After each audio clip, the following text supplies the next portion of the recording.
नमस्कार सभी को। स्वागत है आप सभी का आज की इस वीडियो में। तो आज का हमारा टॉपिक रहेगा रस। अगर आप यूपी पुलिस कांस्टेबल, यूपीएसआई यानी हिंदी से रिलेटेड किसी भी एग्ज़ाम की तैयारी कर रहे हैं तो ये टॉपिक आपको 2 से 3 प्रश्न देखने को देता है ना। किस प्रकार के प्रश्न होते हैं, कहाँ से प्रश्न पूछे जाते हैं, वो आप इस क्लास में जान जाओगे। आपसे मेरी सिर्फ एक हम्बल रिक्वेस्ट है, इस क्लास को आप सिर्फ एक बार देख लेना, सिर्फ एक बार। आपके मन में इस टॉपिक को लेकर जितने भी डाउट होंगे ना, वो सब डाउट इसी क्लास में कंप्लीट निकल जाएंगे अपने मन से। ठीक, तो आइए जानते हैं। सबसे पहला प्रश्न ये बन सकता है कि इसकी शब्द संरचना क्या है। तो इसकी शब्द संरचना है स्र। स्र, और इस स्र का मतलब होता है बहते जाना। क्या होता है? बहते जाना। नेक्स्ट प्रश्न पूछ सकता है कि इसका शाब्दिक अर्थ क्या होता है। शाब्दिक अर्थ पूछे तो इसका शाब्दिक अर्थ आस्वाद्य, आनंद, स्वाद या चाव, इसे हम कह सकते हैं। ओके, अब जानते हैं इसकी परिभाषा को। देखिए, इसकी परिभाषा 2 हैं। इसकी परिभाषा जानने के बाद आपका जो हृदय है ना, वो प्रफुल्लित हो जाएगा। देखिए, किसी काव्य, पुस्तक, घटना, दृश्य, प्रसंग के बारे में सुनकर, पढ़कर या देखकर श्रोता, पाठक व दर्शक के हृदय में जो आनंद की अनुभूति होती है उसे ही रस कहा जाता है। सिर्फ आनंद ही नहीं, कभी कभी दुख भी होता है, आश्चर्य भाव, ये आश्चर्य होता है, घृणा भी होती है। ये हम सब जब रस के टाइप जानेंगे ना, वहाँ सीख जाएंगे। ओके, देखिए, कोई पुस्तक है चुटकुलों वाली, आप उसे पढ़ रहे हो तो उसे पढ़कर आपको एकदम हंसी आ गई। ठीक है, यानी आपका हृदय प्रसन्न हो गया। ठीक, कोई घटना है, सड़क पर दुर्घटना होती है, वहाँ आप शोक जताते हो। कोई ऐसा दृश्य देखते हो जिससे आपका मन द्रवित हो जाए। ठीक है, कोई ऐसा प्रसंग सुनते हो जिसका आपका मन खुश हो जाए। यही है इसकी परिभाषा और कुछ नहीं है। ठीक है, जिन चीज़ों को देखकर हमारा मन प्रसन्न होता है, उदास होता है, ठीक है, आश्चर्यचकित होता है, वही रस है बस। ठीक, जब इसके प्रकार जानोगे ना आप, तब और क्लियरिटी आ जाएगी। देखिए, दूसरी परिभाषा है हृदय में जो आनंद की अनुभूति होती है उसे रस कहते हैं। ठीक है, आगे बढ़ते हैं।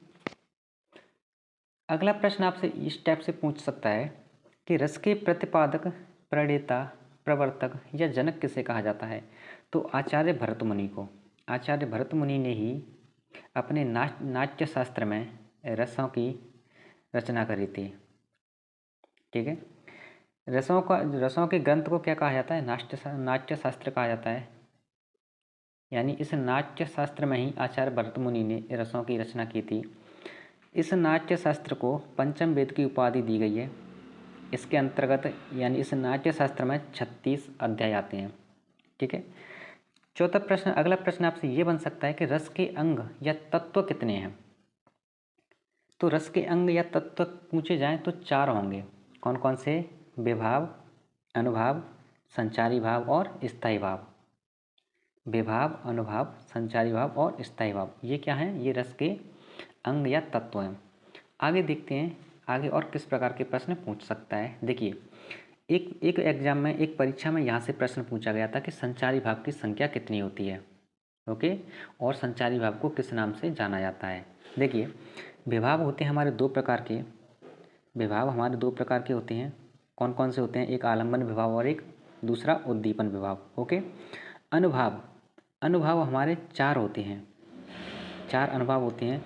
कौन कौन से अनुभाव होते हैं? कायिक अनुभाव, ठीक है, कायिक, सात्विक, वाचिक और आहार अनुभाव, ये 4 प्रकार के हमारा अनुभाव होते हैं। इन्हें हम एक एक से डिस्कस करेंगे, थोड़ा पेशेंस रखिए। नेक्स्ट है संचारी भाव। संचारी भाव की संख्या होती है 33। ये 2-3 परीक्षा में पूछा गया प्रश्न है। और इस संचारी भाव को ही व्यभिचारी भाव कहा था। किसने? भरत मुनि ने। ओके, नेक्स्ट है स्थायी भाव।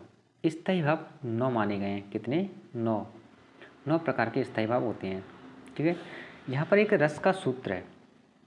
इस सूत्र से आप इन्हें याद रख सकते हैं। जैसे विभावानुभाव, विभावानुभाव व्यभिचारी भाव संयोगात रस निष्पत्ति।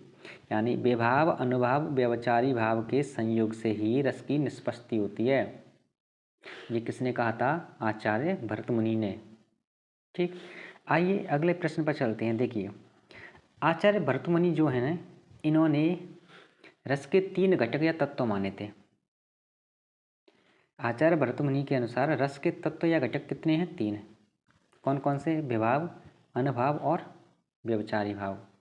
यानी आचार्य भरतमुनि ने स्थायी भावों को मान्यता नहीं दी। ओके, अब जानते हैं। देखिए यहाँ पर एक मोस्ट इम्पोर्टेंट प्रश्न आपसे किस प्रकार से पूछ सकता है, बस इसे ध्यान से देखना, ये आपके लिए बहुत इंपॉर्टेंट हो जाएगा। यहाँ से देखिए रस के भेद या संख्या या प्रकार जानेंगे हम। इन्हें बस आपको ध्यान में रखना है क्योंकि ज़्यादातर गलतियाँ यहीं से होती हैं बच्चों से। देखिए भरतमुनि के अनुसार रसों की संख्या मानी गई थी 8। हिंदी में कुल रस अगर प्रश्न पूछ, देखिए हिंदी में कुल रस पूछे तो हमारा आंसर होगा 9। भरतमुनि के अनुसार पूछे तो आंसर होगा 8। पाली व संस्कृत भाषा में कुल रस कितनी है? तो हमारा आंसर होगा 10। और संस्कृत भाषा में कुल रसों की संख्या पूछी जाए तो आंसर होगा 11। मैंने कहा था ना, ये आपके लिए मोस्ट इम्पोर्टेंट होगा, इसे याद में रखना। क्यों? देखिए वात्सल्य और भक्ति रस को श्रृंगार रस माना गया था और शांत रस को नहीं माना। किसने? भरतमुनि ने। भरतमुनि ने वात्सल्य और भक्ति रस को श्रृंगार रस के अंतर्गत ला दिया, क्योंकि देखो वात्सल्य रस में माता का बच्चे के प्रति प्रेम होता है, भक्ति रस में भक्त का भगवान के प्रति प्रेम होता है, और श्रृंगार रस भी प्रेम का ही प्रतीक है। तो इन दोनों को श्रृंगार रस में इंक्लूड कर लिया। किसने? आचार्य भरतमुनि ने। और इन्होंने शांत रस को रस नहीं माना। ठीक है, इसलिए रसों की संख्या भरतमुनि के अनुसार कितनी है? 8।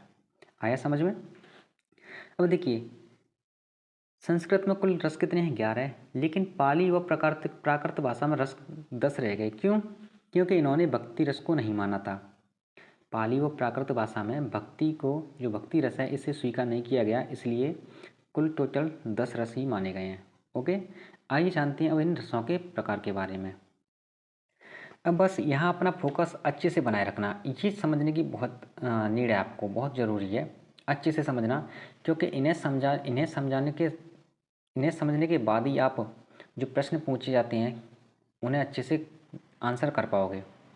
ठीक है, मैं अपनी पूरी कोशिश करूँगा कि आपको दोबारा देखने की ज़रूरत ना पड़े, और यहीं से इन्हीं के माध्यम से मैं आपको प्रश्नों की प्रैक्टिस करा दूँगा। देखिए श्रृंगार रस। श्रृंगार रस यानी प्रेम का प्रतीक। श्रृंगार 2 प्रकार के होते हैं, वियोग श्रृंगार और संयुक्त श्रृंगार, है ना। पहले तो आपको समझना है कि श्रृंगार रस, इधर मैंने रस लिखे हैं और उधर इनके स्थायी भाव लिखे हैं।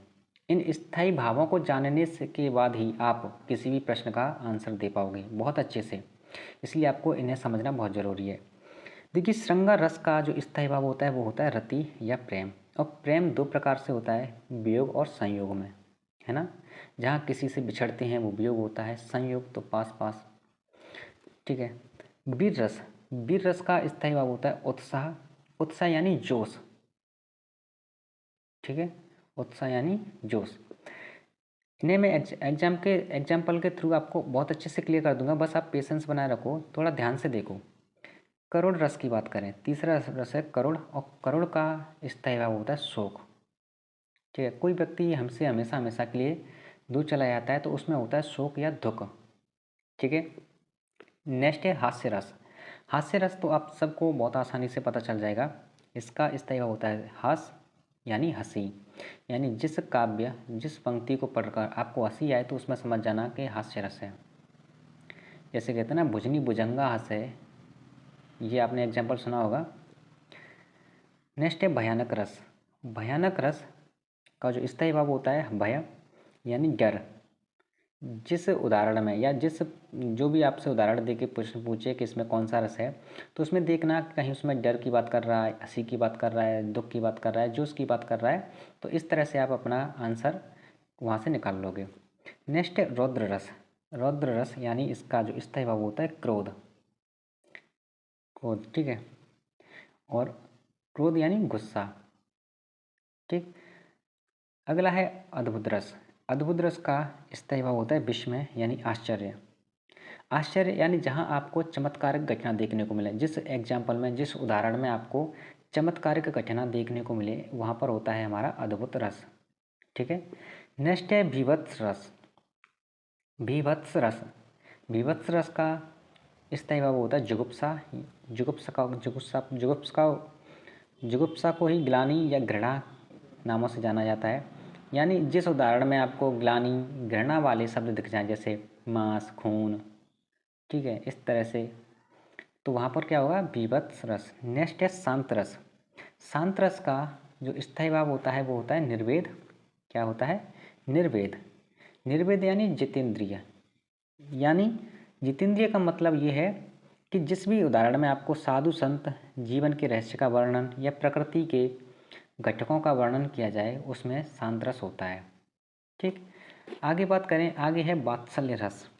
वात्सल्य रस, वात्सल्य का मतलब होता है वत्सलता, यानी इसका स्थायी भाव होता है वत्सलता, यानी ममता या स्नेह। ठीक है, नेक्स्ट है भक्ति रस। भक्ति रस होता है, इसका स्थायी भाव होता है यानी भगवान के प्रति भक्त का प्रेम, जिसे भक्ति विषयक प्रेम भी कहा जाता है। यानी जिस एग्जाम्पल में, जिस उदाहरण में आपको देवी देवताओं के नाम दिख जाएं, इसकी शॉर्ट ट्रिक है ये। ठीक है, जब मैं आपको इसके एग्जाम्पल कराऊंगा ना, तब आपको और क्लियरिटी आ जाएगी। जहाँ भी आपको देवी देवताओं के नाम मिल जाए जिस एग्जाम्पल में, तो समझ जाओ कि वहाँ भक्ति रस है। ठीक है, तो ये हुए हमारे रस के प्रकार। ठीक है, आई होप आपको अच्छे से समझ में आया होगा। मेरा यकीन मानना, अगर आपने ये फोकस के साथ देखी होगी ना, तो आपका यहाँ से एक भी एग्जाम्पल गलत नहीं होगा। आगे की क्लास मैं दूसरी रखूँगा एक, उसमें मैं सिर्फ आपको बुक के माध्यम से इनके एग्जाम्पल की, यानी इसके प्रीवियस प्रश्नों की प्रैक्टिस कराऊंगा, जिससे कि आपका ये क्लियर हो जाए। ओके, तो चलिए मिलते हैं अगली क्लास में। धन्यवाद।